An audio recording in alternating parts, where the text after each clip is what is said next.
अस्सलाम वालेकुम। आज का हमारा टॉपिक पिटूनिया प्लांट के बारे में है।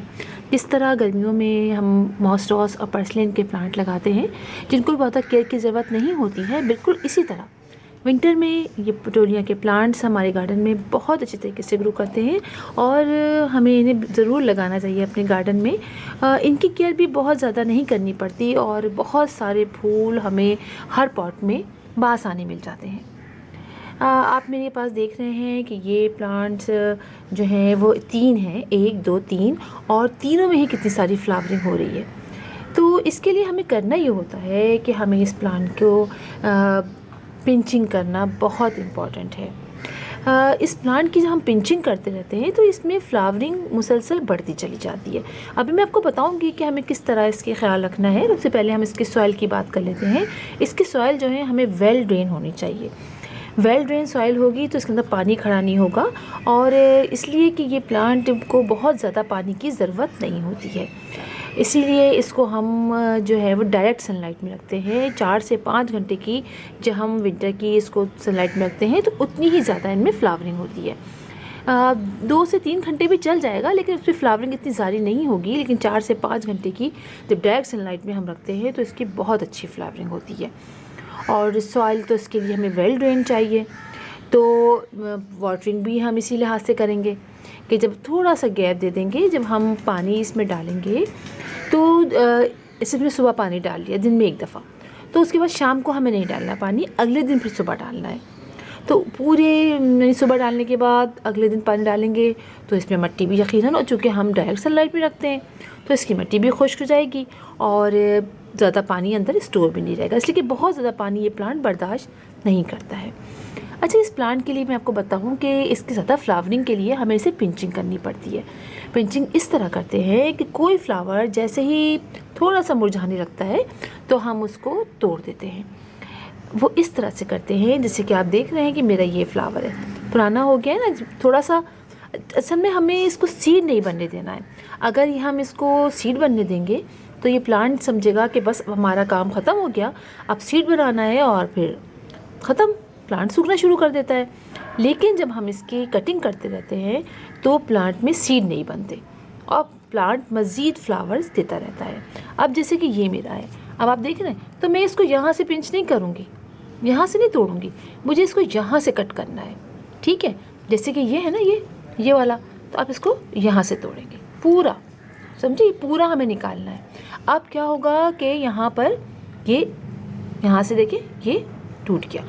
और इसके अलावा ये भी करना है कि हमें इसके जो छोटी छोटी मज़ीद ऐसे, आपको ने फ़र्ज़ करें एक अपने प्लांट लगाया हुआ है तो जो उसकी पहली कली जो आए, पहली बर्ड जो आए, आप उसको तोड़ दीजिए ताकि उस जहाँ से हम तोड़ेंगे वहाँ से मज़ीद निकलेंगे।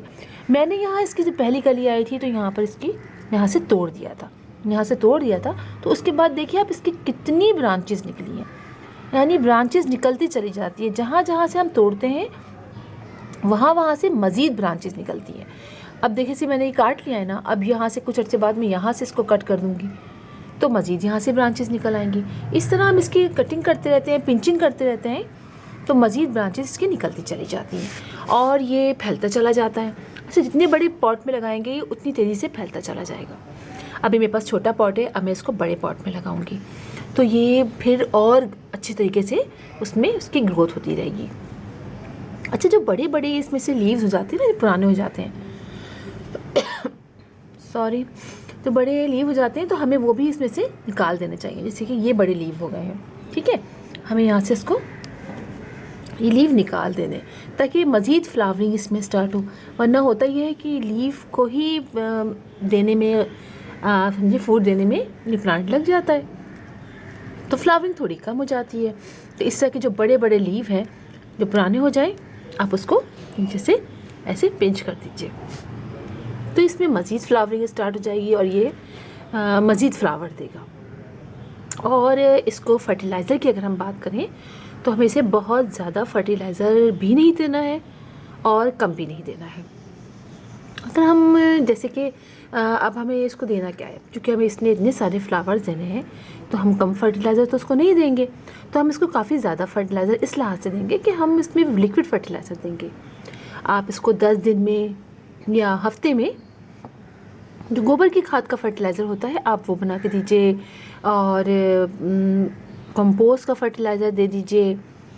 इसके अलावा आप इसके अंदर गोबर की खाद तो जब आप लगाएं तो आप इसको डालिए, और वर्मी कंपोस्ट बहुत ज़बरदस्त इस प्लांट के लिए होता है, तो आप वर्मी कंपोस्ट इसमें डाल सकते हैं, जिसमें से फ्लावरिंग बहुत अच्छी होगी। तो हफ्ते में आप कम से कम एक दफ़ा तो इसमें फर्टिलाइज़ कर दीजिए, लिक्विड फर्टिलाइज़र, जिससे इसकी ग्रोथ बहुत अच्छी होती चली जाएगी। अच्छा, आप इसको एक बड़े पॉट में, जैसे 12 इंच का पॉट है तो 12 इंच के पॉट में आप 2 लगा दीजिए। एक लगाएंगी तो वही फैलता चला जाएगा। और आप अभी सीड इसको बनने मत दीजिएगा, जैसे जैसे इसके फ्लावर्स उगते जाएँ आप इसको तोड़ते रहिए, और चूँकि साल के आखिर में तो हमें फिर इसके सीड मिल ही जाएंगे, काफ़ी ज़्यादा मिल जाएंगे, इसलिए फिर फ्लावरिंग जब होगी तो हम सीड बनाने के लिए छोड़ देंगे थोड़े से। लेकिन चूँकि अभी इसका फ्लावरिंग का टाइम है तो लिहाजा हमें इसे ऐसा नहीं करना है कि हम इसको सीड बनने दें। तो आप ये देखिए कि इसमें ये 3 मेरे पास कलर्स इस वक्त हैं, बाकी छोटे छोटे से हैं जो अभी बड़े हो रहे हैं। तो जब उसमें फ्लावरिंग होगी तो मैं आपको वो भी दिखाऊंगी। और इसमें बहुत सारे कलर्स आते हैं और सारे ही कलर्स बड़े खूबसूरत होते हैं। इसमें मल्टी कलर के भी होते हैं, यानी शेड होते हैं, इनमें 2 कलर होते हैं, पिंक और पर्पल होता है, तो बहुत सारे होते हैं। तो आप इस तरह से इसको लगाइए, और इसको सीड से भी ग्रो करते हैं और कटिंग से भी ग्रो करते हैं। इसकी कोई सी अभी कुछ अर्से बाद मैं इसको कटिंग से ग्रो करूँगी तो आपको दिखाऊंगी। इसकी बड़ी सी ब्रांच जो होती है, कोई बड़ी हो जाएगी तो उसको हम ले लेंगे अच्छी तरह सी, जो हेल्दी ब्रांच हो, और उसको जिस तरह हम दूसरे कटिंग को ग्रो करते हैं बिल्कुल वैसे ही इसको हम ग्रो करेंगे। हैंगिंग प्लांटर में आप इसको लगाइए, हैंगिंग प्लांटर्स में ये बहुत अच्छा लगता है। और मिक्स कॉम्बिनेशन में इसको लगाइए किसी पॉट में, वो बहुत अच्छा लगता है। एक बड़े पॉट में आप 2-3 प्लांट्स एक साथ लगा दीजिए, वो बहुत प्यारा लगता है। तो आप देखिए कितना खूबसूरत प्लांट है, और इसके फ्लावर्स आप देखिए कितने खूबसूरत है। तो आप ज़रूर इसको अपने घर में लगाइए, इसको सीड से लगाइए, और अगर आपको लगता है कि आपको मुश्किल है तो आप नर्सरी से इसका प्लांट ले आइए, और फिर उसको कटिंग करके आप बहुत सारे प्लांट तैयार कर लीजिए। इस तरह आपको एक प्लांट से बहुत सारे प्लांट्स मिल जाएंगे। तो फिर इंशाल्लाह आपसे मुलाकात होगी किसी और वीडियो में किसी और टॉपिक के साथ। तब तक के लिए अल्लाह हाफिज़।